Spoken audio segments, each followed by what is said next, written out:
Mesdames et messieurs, bonjour et bienvenue à la revue des titres.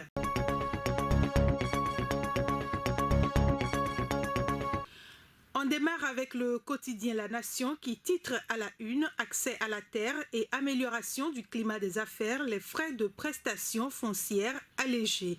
Administration décentralisée, quel défi pour les futurs maires ?»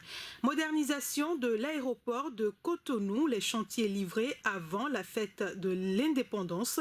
L'information est à lire à la page 2 du journal. Relâchement inquiétant au sein de la population, il s'agit du respect des mesures barrières contre le Covid-19.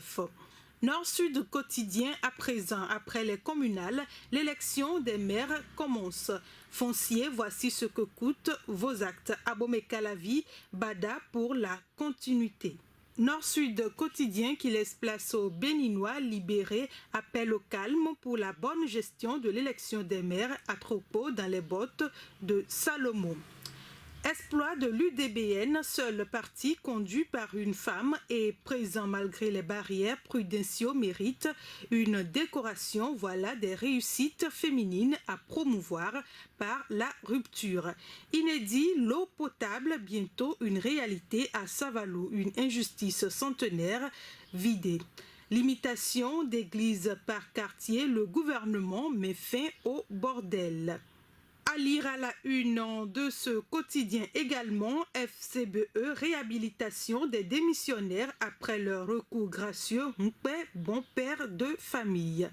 Un tour sur le site de First Contact Afrique, Bénin, installation des nouveaux maires du Koufo les jeudis 28 et vendredi 29 mai prochains. C'est officiel, les jeudis 28 et vendredi 29 mai prochains, les nouveaux maires du Koufo seront installés.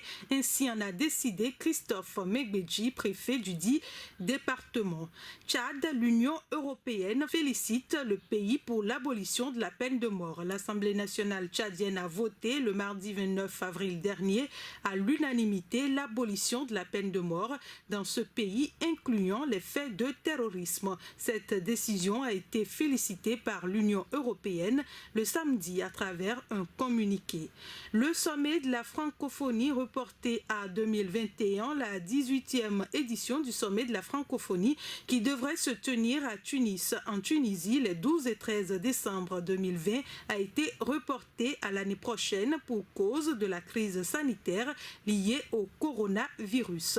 Et puis high-tech au Rwanda, une solution robotique déployée dans le but de lutter contre le nouveau coronavirus. Le Rwanda a expérimenté une solution robotique, une innovation technologique de pointe visant à réduire voire éradiquer le risque d'infection du personnel soignant en particulier.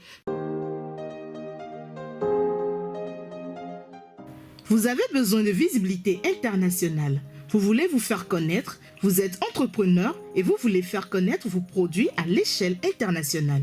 Une seule adresse, First Contact Afrique. First Contact Afrique, c'est votre nouveau magazine panafricain qui reflète le visage inconnu de personnalités et d'entreprises. Visitez notre site web www.fcafrique.com, sur Facebook, YouTube et Twitter. Retrouvez-nous sur First Afrique TV. Nos contacts 00229 61 50 84 63 0033 689 032 411.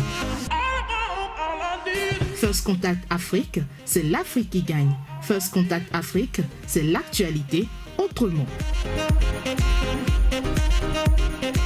Fin de cette revue des titres. Merci de votre attention. Surtout, n'oubliez pas d'adopter les gestes barrières pour contrer le coronavirus. Avec First Contact Afrique, c'est l'Afrique qui gagne. Avec First Contact Afrique, c'est l'actualité autrement.